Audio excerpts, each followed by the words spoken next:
এবার এই বিক্রিয়াটা আমরা কি করবো, আগে শর্টকাটে বের করে ফেলি। তাহলে আমি কি বলছি, যতগুলো ধাতু আছে ধাতুর কি তৈরি হয়, সালফেট তৈরি হয়, তাই না? তাহলে ধাতু এখানে কে কে দেখো তো, পটাশিয়াম একটা ধাতু, ম্যাঙ্গানিজ একটা ধাতু, হাইড্রোজেন কিন্তু ধাতু না। সো ধাতুর এই সালফেটের কথা বলছি, এমনিতে তো আর সালফেট তৈরি হবে না, তাই তো? তাহলে দেখো এখানে কি হবে, যতগুলো ধাতু আছে ধাতুর সালফেট আগে লিখে ফেলি, যেমন MnSO4। তাহলে আমি কি করতেছি, এখানে ধাতুর সালফেটগুলো লিখতেছি, প্লাস পটাশিয়াম K2SO4। তাহলে এর ধাতু লিখে ফেললাম, ধাতুর সালফেট, এই ধাতুর সালফেট গেল।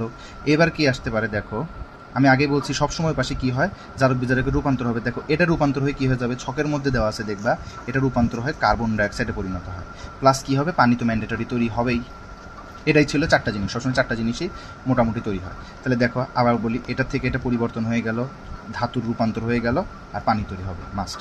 কারণ এটার থেকে পানি হবে, এখানকার দুইটা ধাতু থেকে দুইটা সালফেট হবে, আর এখান থেকে একটা রূপান্তর হলো। এখন আমার কি করতে হবে, তুল্য সংখ্যা এক্সচেঞ্জ। দেখো এর তুল্য সংখ্যা যাবে এখানে, এর তুল্য সংখ্যা আসবে এখানে। তাহলে এর তুল্য সংখ্যা ছিল 5, তাহলে এই 5 যাবে এর সামনে, আর এর তুল্য সংখ্যা ছিল 2, এই 2 যাবে এর সামনে। তুল্য সংখ্যা চেঞ্জ করে ফেললাম, এবং এই পাশে আমার আপাতত আর কোনো হাত দেওয়া লাগবে না, শুধুমাত্র সালফিউরিক অ্যাসিড আমি পানির সাথে হিসাব করে বের করবো।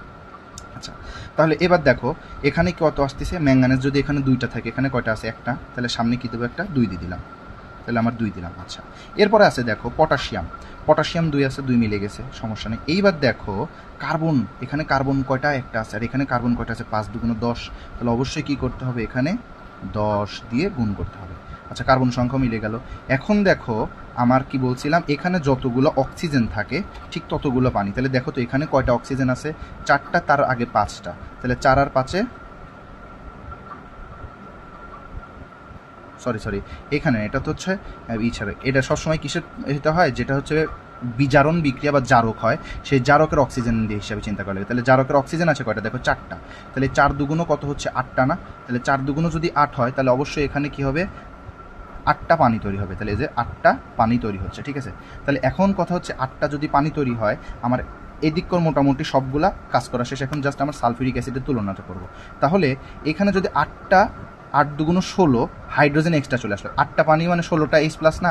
এখন 16টা H+ দিয়ে কয়টা সালফিউরিক অ্যাসিড হতে পারতো, কথা হচ্ছে 8টা সালফিউরিক অ্যাসিড হতে পারতো। কিন্তু এই দেখো এখানে আর একজন আগে থেকে বসে আছে, মানে আমার কথা হলো কত, এখানে 8 গুণন 2 মানে 16টা H আছে আমার কাছে।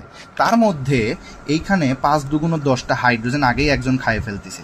তাহলে 10টা হাইড্রোজেন যদি আগে খাইয়ে ফেলে, আমার কাছে থাকে কয়টা হাইড্রোজেন, 6টা হাইড্রোজেন না? তাহলে অবশ্যই 6টা হাইড্রোজেনতে কয়টা সালফিউরিক অ্যাসিড হয়, 3টা সালফিউরিক অ্যাসিড হয়। এটাই হচ্ছে কি সমতাকরণ, শর্টকাট।